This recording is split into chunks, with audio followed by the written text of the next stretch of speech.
Bismillahirrahmanirrahim. Assalamualaikum warahmatullahi wabarakatuh. Di sini saya akan membagikan video tentang cara jitu belajar komputer dengan HP.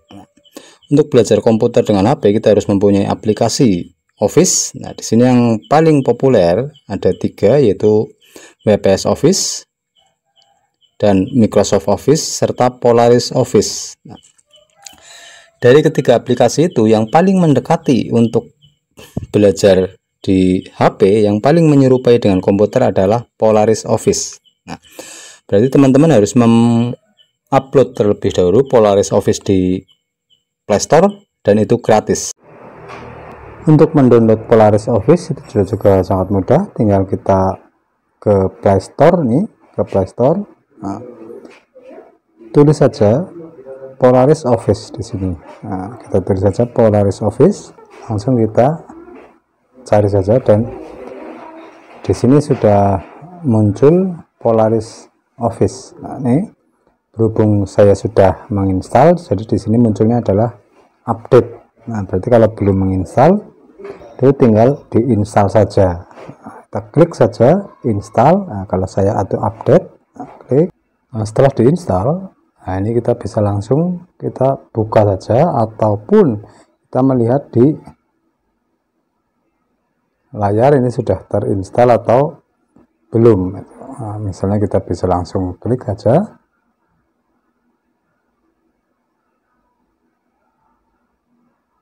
Akan saya buka saja Polaris Office-nya ini. Inilah tampilan pembuka Polaris Office. Nah, untuk membuat file baru kita tekan tanda plus. Untuk membuka tinggal kita buka saja yang kita inginkan ini. Kita buka file baru aja. Dalam Polaris Office tersedia teks, PowerPoint, Excel, dan dokumen. Akan saya pelajari satu persatu. Kalau teks itu cuma untuk menuliskan teks, berarti kita lewati saja. PowerPoint itu untuk membuat PowerPoint, nah itu belakangan. Nah, Excel juga udah kita ketahui adalah untuk membuat pengoperasian angka. Nah, yang pertama akan kita pelajari adalah dokumen, membuat surat. Di sini ada template, tapi untuk belajar kita buka aja kolom kosong ini. Inilah tampilan Polaris Office. Ini tempat menulisnya.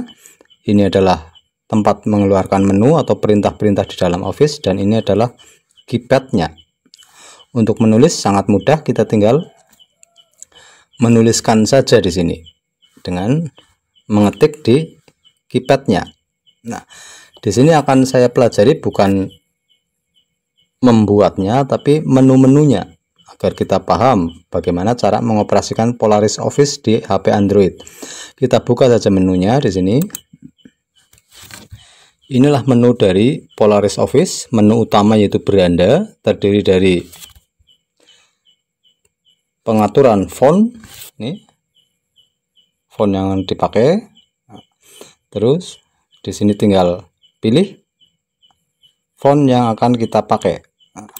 Kemudian ukuran font bawahnya, di sini bentuk font, bentuk bulat, miring, bold, garis bawah.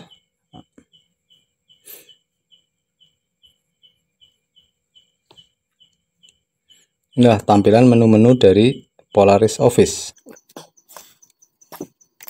Kelebihan Polaris Office di sini adalah kita bisa memunculkan ruler atau penggaris. Nah, caranya di sini diklik pada beranda ini, kita pilih lihat, nah, terus kita pilih penggaris. Nah, dengan adanya penggaris ini kita bisa mengetahui margin atau batas penulisan dokumen yang akan kita buat. Di sini saya sudah membuat 2 paragraf sebagai bahan latihan pengoperasian Polaris Office. Nah, ingat untuk memunculkan keypad atau keyboard, di sini posisi menu berada di bawah. Berarti kalau berada di atas seperti ini, kita turunkan dulu ke bawah, terus klik sembarang tempat di sini. Nah, maka muncul keyboard untuk menulis. Nah, di sini saya sudah membuat 2 paragraf untuk mengatur paragraf. Perlu diketahui, paragraf itu adalah jika kita sudah menekan enter, itu dianggap satu paragraf walaupun cuma berisi satu baris. Nah, berarti seandainya cuma berisi satu baris, saya contohkan yang berisi satu baris.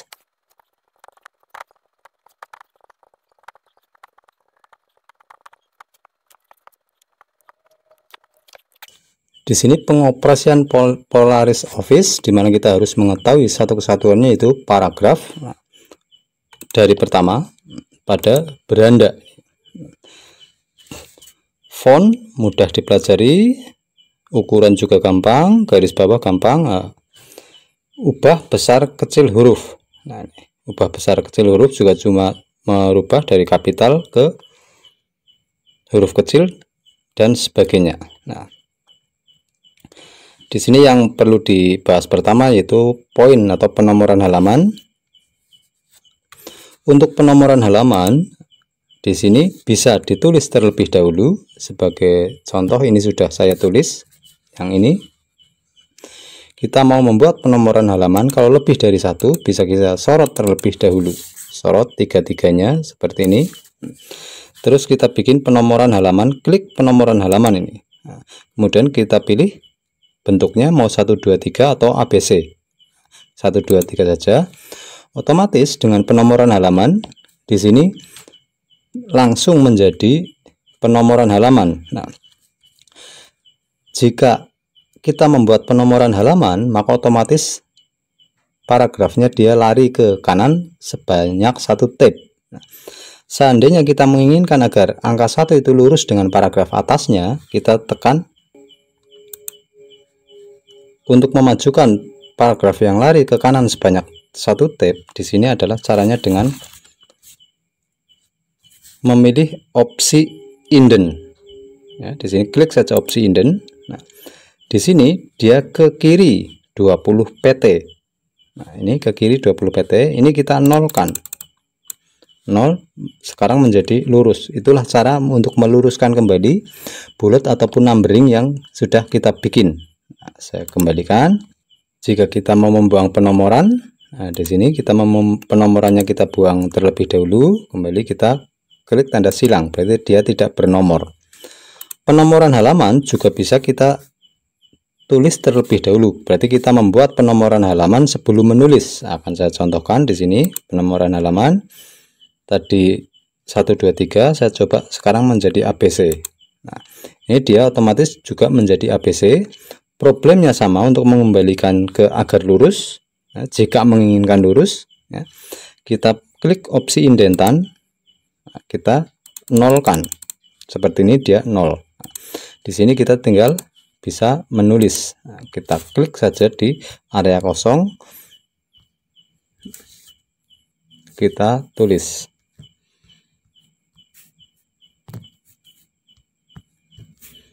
Dan seterusnya dia menjadi bullet numbering. Nah, kita sekarang menuju ke pokok masalah, yaitu tentang paragraf. Yang penguasaan tentang paragraf para pemula itu masih begitu kurang jelas. Jadi seperti sudah dikatakan tadi, satu paragraf adalah jika kita menekan enter di sini. Nah, seandainya cuma satu baris seperti ini dan kita menekan enter, oleh aplikasi sudah dianggap sebagai satu paragraf. Nah, sementara paragraf yang satu dengan paragraf yang lain itu ada jarak antar paragraf. Nah, saya perbesar ini. Nah, jarak antara satu paragraf ini dengan baris antar baris itu lebih sempit daripada antar paragraf di sini. Ini paragraf ke-1 dengan paragraf kedua ini ada jeda. Kendalanya kalau cuma satu baris, akhirnya dia menjadi sangat terlalu renggang. Untuk menghilangkan jarak antar paragraf, seandainya kita tidak menginginkannya, caranya dengan disorot semuanya terlebih dahulu seperti ini. Kalau memang mau menghilangkan semuanya, di sini pada beranda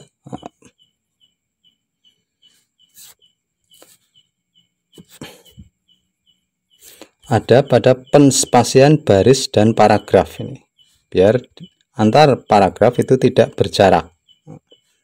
Kita klik saja penspasian baris dan paragraf.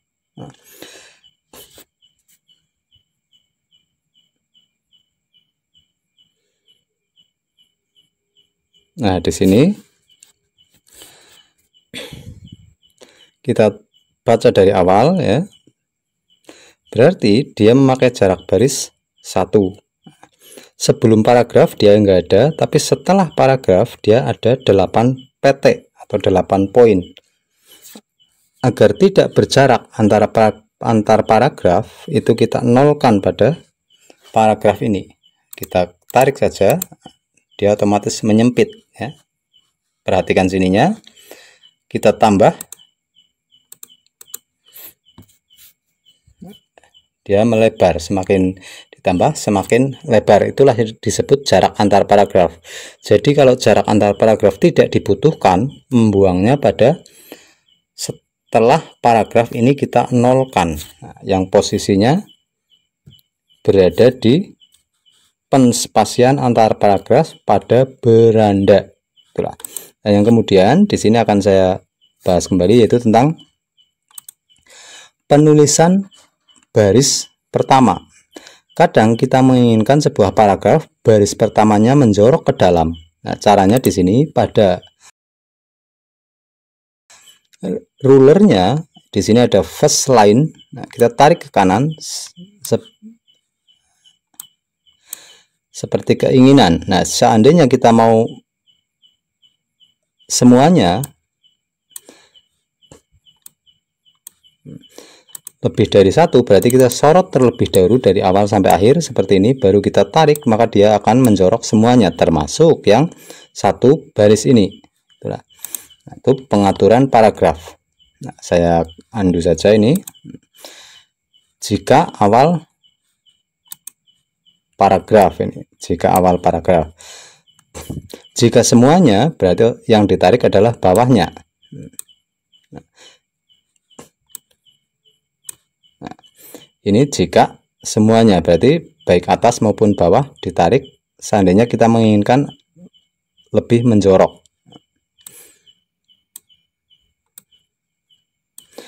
Yang perlu diketahui, awal margin ini bukanlah awal dari tepi kertas. Jadi tepi kertas tetap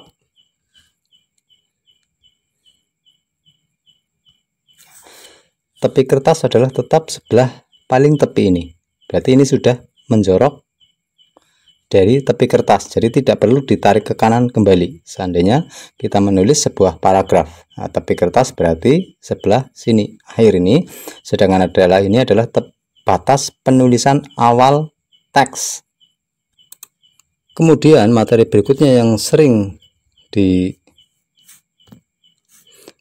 yaitu tentang sisipkan ini. Nah, sisipkan kita klik. Di dalam sisipkan adalah halaman kosong dan pemisah halaman, itu mudah dipahami. Lah, yang sering dan penting kita ketahui adalah penyisipan tabel dan gambar. Penyisipan gambar, misalnya kita mau menyisipkan foto, berarti klik saja penyisipan gambar ini.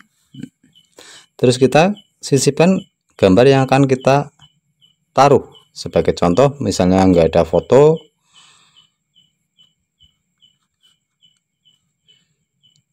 asal saja ini misalnya klik yang akan disisipkan, nah, dia menyisip. Ukurannya biar rasionya sama, kita yang digeser adalah pojoknya, jangan tepinya, nanti rasionya jadi tidak tepat. Nah, tapi pojoknya seperti ini.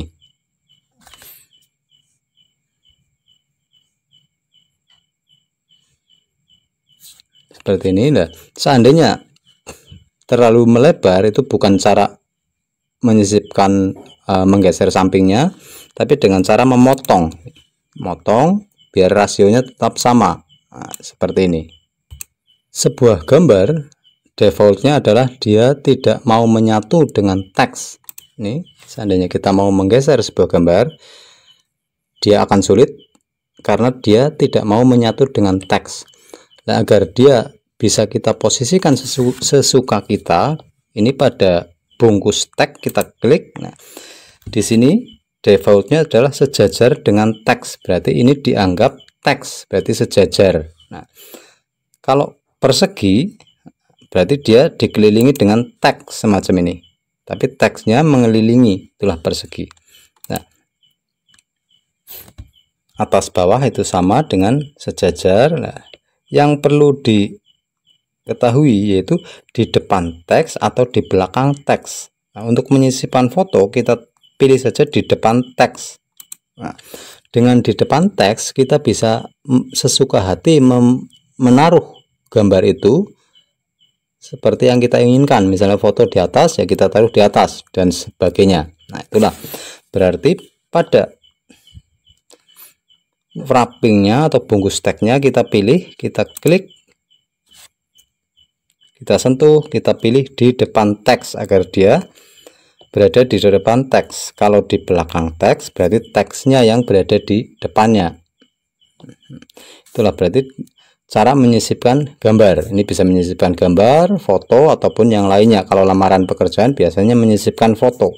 Nah, kemudian di sini pada sisipkan yang tidak kalah pentingnya yaitu menyisipkan tabel. Akan saya praktekkan menyisipkan tabel baik di tengah ataupun di belakang. Nah, di sini saya munculkan dulu keyboardnya.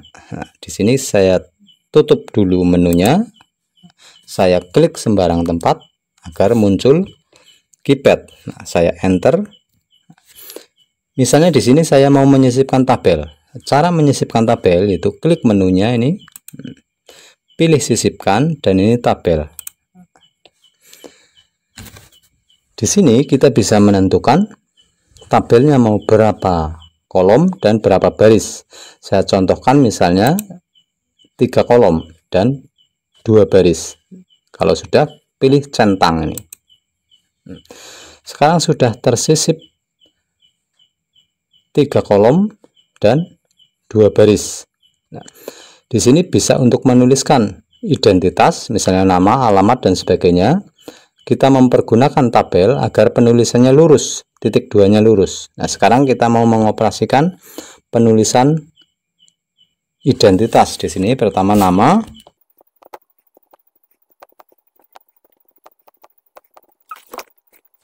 nah inilah tabelnya. Untuk mengatur ukuran tabel, kita klik saja tabelnya. Ini kita klik di pas garisnya. Nah, berarti klik di luar sekitar sebelah sini agar muncul tabelnya. Nah, di sini tabel ini kita bisa atur lebarnya. Nah, klik salah satu tabel. Ya, berarti setelah klik tabelnya, mengklik sekitar sebelah sini, berarti di luar, agar tersorot tabelnya. Kemudian klik salah satu tabel. Nah, untuk menyempitkan itu kotak yang kecil berada di tengah ini, kita sempitkan. Nah, seperti ini. Baris ini yang bawah akan saya hapus terlebih dahulu ini. Nah, saya contohkan menulis identitas. Ya, klik tabelnya, nah, klik kolom kedua, sempitkan. Nah, maksudnya ini untuk menuliskan identitas, untuk menuliskan titik 2. Berarti saya menulis titik 2 di sini. Titik 2 sudah tertulis, kita tinggal menuliskan namanya.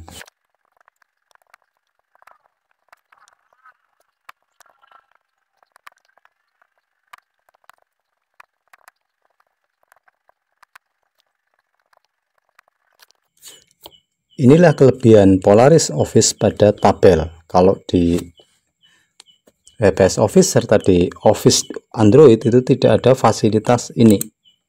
Nah, sekarang ini sudah berupa tabel ya, untuk mempermudah penulisan identitas yang mempergunakan titik 2 agar lurus. Nah, saya perbesar. Di sini titik 2-nya lurus. Problemnya sekarang tabel ini bergaris. Nah, agar tabel ini tidak bergaris, kita aktifkan seperti ini. Ya, kita sorot saja.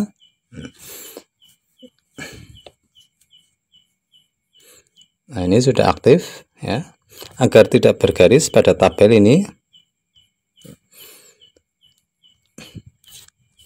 kita pilih batas.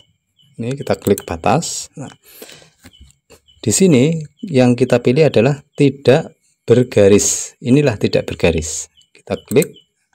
Berarti sekarang tabel ini tidak bergaris dan kelihatannya sekarang titik 2-nya juga lurus. Nah, ini tidak. Sebetulnya tabel cuma tidak bergaris. Penyisipan tabel juga berlaku pada saat kita membuat tanda tangan. Nah, di sini akan saya contohkan. Kadang tanda tangan jarang sekali yang mempergunakan tabel, akhirnya dia membuat centering atau rata tengahnya kesulitan.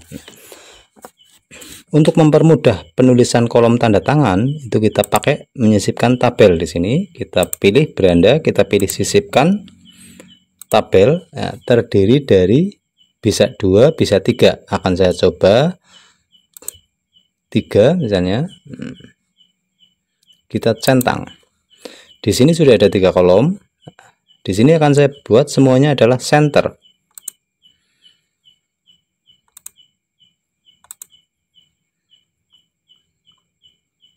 Nah, inilah centering berada di beranda. Kita pilih center ini. Begitu juga yang satunya. Ini juga center. Dengan demikian kita mudah menuliskannya menjadi rata tengah. Sebagai contoh di sini ketua,